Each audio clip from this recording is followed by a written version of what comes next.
دورہ نیدرلینڈز اور Asia cup کے لیے قومی اسکواڈ کا اعلان کر دیا گیا۔ نیدرلینڈز کے خلاف 3 ون ڈے میچز کے لیے 16 کھلاڑیوں کا انتخاب۔ T20 ایشیا کپ کے لیے 15 کھلاڑیوں کا اعلان کیا گیا۔ حسن علی دونوں ٹور سے ڈراپ۔ نسیم شاہ قومی اسکواڈ میں شامل۔ کپتان بابر اعظم، نائب کپتان شاداب خان، عبداللہ شفیق، فخر زمان اور حارث رؤف قومی ون ڈے اسکواڈ میں شامل۔ امام الحق، خوشدل شاہ، محمد حارث، محمد نواز بھی دورہ نیدرلینڈز کا حصہ ہوں گے۔ تفصیلات جانیں گے نمائندہ دنیا نیوز بلال عقیل سے۔ جی بلال، بتائیے کہ اس حوالے سے۔ جی بالکل، نیدرلینڈ کے خلاف جو 3 ون ڈے میچز ہیں اور T20 ایشیا کپ کے لیے قومی اسکواڈز کا اعلان جو ہے وہ کر دیا گیا ہے۔ نیدرلینڈ کے خلاف ون ڈے میچز کے لیے جو ہے وہ 16 کھلاڑیوں کا انتخاب کیا گیا ہے، جبکہ ایشیا کپ کے لیے 15 کھلاڑیوں کا اعلان جو ہے وہ کیا گیا ہے۔ جس طرح حسن علی کو دونوں ٹورز میں آرام دیا گیا ہے، ان کی جگہ نسیم شاہ کو اسکواڈ میں شامل کر لیا گیا ہے۔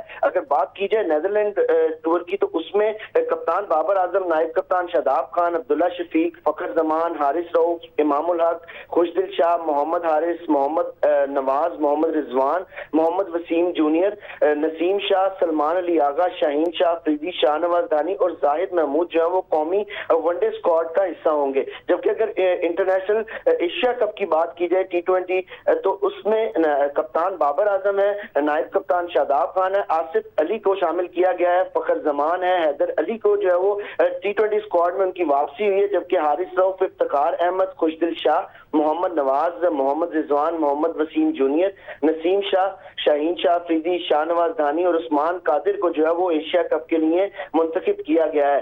اسی طرح اگر دیکھا جائے تو ٹیم کی جو مینیجر کی ذمہ داریاں ہیں وہ منصور رانا نبھائیں گے، ثقلین مشتاق جو ہیں وہ ہیڈ کوچ ہیں، محمد یوسف بیٹنگ کوچ کی ذمہ داریاں نبھائیں گے اور شان ٹیٹ جو ہے وہ بالنگ کوچ کی ذمہ داریاں نبھائیں گے۔ اب سے کچھ دیر بعد جو ہے وہ چیف سلیکٹر محمد وسیم جو ہے وہ پریس کانفرنس کریں گے، جس میں وہ بتائیں گے کہ جو آیا انہوں نے حسن علی کو ڈراپ کیا گیا اور ان کی جگہ نسیم شاہ کو کیوں ٹیم میں شامل کیا گیا، کیونکہ ہم نے دیکھا کہ نسیم شاہ نے بھی ٹیسٹ سیریز میں بڑی عمدہ بالنگ کا مظاہرہ کیا، جس کے بعد جو چیف سلیکٹر ہیں انہوں نے ان کو ون ڈے سیریز کا بھی حصہ بنایا ہے۔ تو اب پاکستان کے دونوں اسکواڈز کا اعلان کر دیا گیا ہے۔ 6 تاریخ سے پاکستان کا جو کیمپ ہے وہ قذافی اسٹیڈیم میں لگایا جائے گا، جس میں کھلاڑی جو ہے وہ ان کی تربیت کی جائے گی، کھلاڑیوں کی جو اسکلز ہیں اس کو بھی بہتر کیا جائے گا۔